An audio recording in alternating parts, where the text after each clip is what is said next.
आज की इस डीप डाइव में हम गोता लगा रहे हैं 17वीं सदी के भारत में। हाँ। एक ऐसा समय जब संगीत के दो बहुत महत्वपूर्ण ग्रंथ लिखे गए और हाँ, कलाकारों को शाही दरबार में गजब का सम्मान मिला। बिल्कुल बिल्कुल। हमारे आज के स्रोत हैं पंडित दामोदर का संगीत दर्पण, फिर वेंकटम मुखी की चतुर्दंडी प्रकाशिका और शाहजहां के दौर के संगीत पर कुछ ऐतिहासिक नोट्स भी हैं। सही। तो चलिए देखते हैं कि इन स्रोतों से संगीत सिद्धांत और उस दौर के संरक्षण के बारे में क्या खास पता चलता है। हाँ, ये दौर ना संगीत के वर्गीकरण और संरक्षण मतलब दोनों ही नजरिए से बड़ा दिलचस्प है। हम देखेंगे कि कैसे दो अलग अलग संगीत पद्धतियों ने, आप कह सकते हैं, संगीत को व्यवस्थित करने की कोशिश की और कैसे कैसे मुगल बादशाहत ने कला को संवारा। हाँ। हमारा मकसद ये है कि इन स्रोतों से वो गहरी बातें निकालें जो शायद आज भी मायने रखती हों। तो फिर शुरू करते हैं संगीत दर्पण से।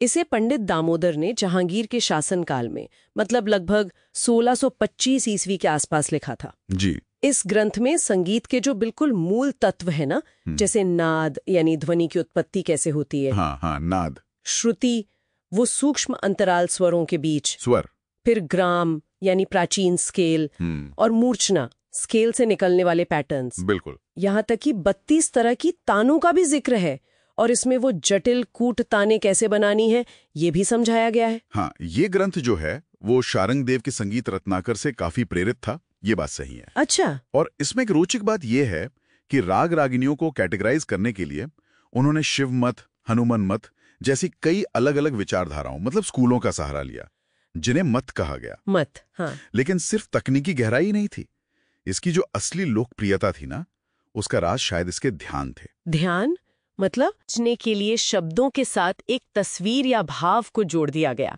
सही कहा, मतलब अमूर्त से लगने वाले रागों को ज्यादा सजीव बना दिया है ना। बिल्कुल, और सुलभ भी, जिससे आम रसिक और कलाकार वो भी उनसे जुड़ पाएं। शायद इसीलिए इतना मशहूर हुआ होगा। सर विलियम जोन्स ने भी अपनी किताब में इसके फारसी अनुवाद का जिक्र किया है। हाँ, किया है। बाद में तो गुजराती और हिंदी में भी इसके अनुवाद छपे।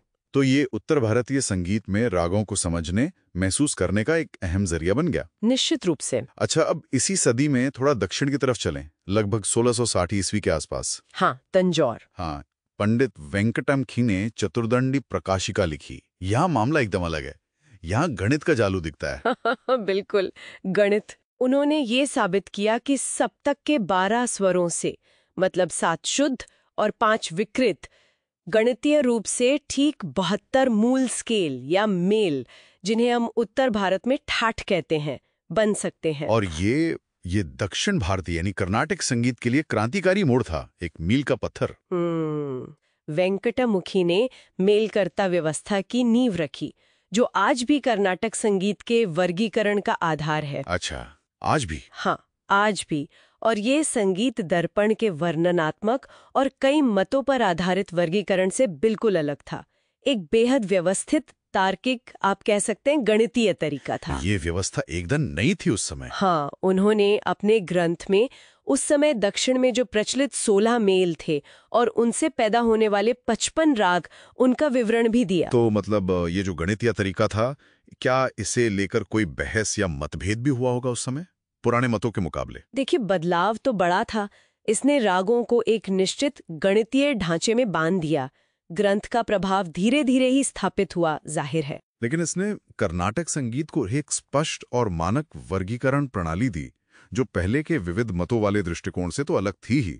इसने भविष्य के लिए एक व्यवस्थित आधार तैयार कर दिया। समझ गई। और जब दक्षिण में ये सब सैद्धांतिक काम हो रहा था, उसी दौरान उत्तर में क्या चल रहा था? मुगल बादशाह शाहजहां 1628 से 1658। हाँ, शाहजहां का दौर, वो संगीत को खूब बढ़ावा दे रहे थे। कहते हैं कि बादशाह खुद भी कुशल गायक थे। अच्छा। हाँ, खासकर उर्दू में गाए उनके गीत बताते हैं कि बेहद मधुर होते थे। वाह। और उनका कलाकारों के प्रति सम्मान, वो तो गजब का था। एक मशहूर किस्सा है ना? हाँ हाँ, सुना है, वो चांदी में तुलमाने वाला। बिल्कुल। अपने दो खास दरबारी गायक दिरंग खां और लाल खां। लाल खां तो तानसेन के दामाद बिलास खां के बेटे थे। अच्छा। हाँ, तो उनकी गायकी से खुश होकर बादशाह ने उन्हें चांदी में तुलवाया था।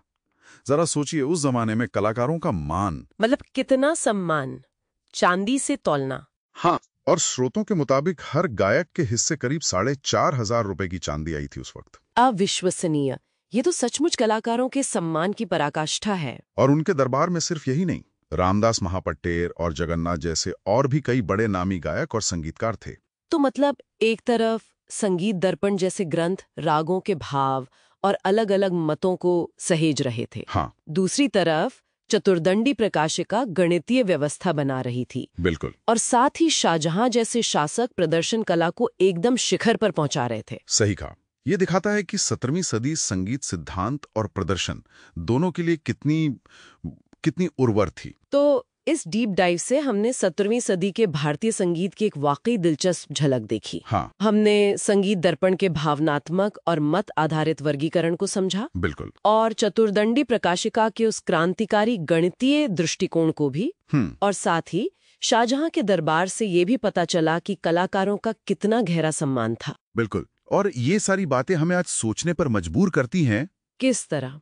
कि भाई, जिस बारीकी और लगन से सदियों पहले संगीत को वर्गीकृत करने और समझने का प्रयास हुआ, और जिस तरह कलाकारों को सिर आंखों पर बैठाया गया, हाँ, क्या आज हम संगीत को सीखने, सिखाने, वर्गीकृत करने या कलाकारों को सम्मान देने में उसी स्तर की गहराई या वो व्यवस्था देखते हैं? ये तो सोचने वाली बात है। हाँ, क्या उस दौर की जो विरासत है उसका आज भी कोई ठोस असर बाकी है, या वो बस इतिहास की किताबों में दर्ज होकर रह गया है?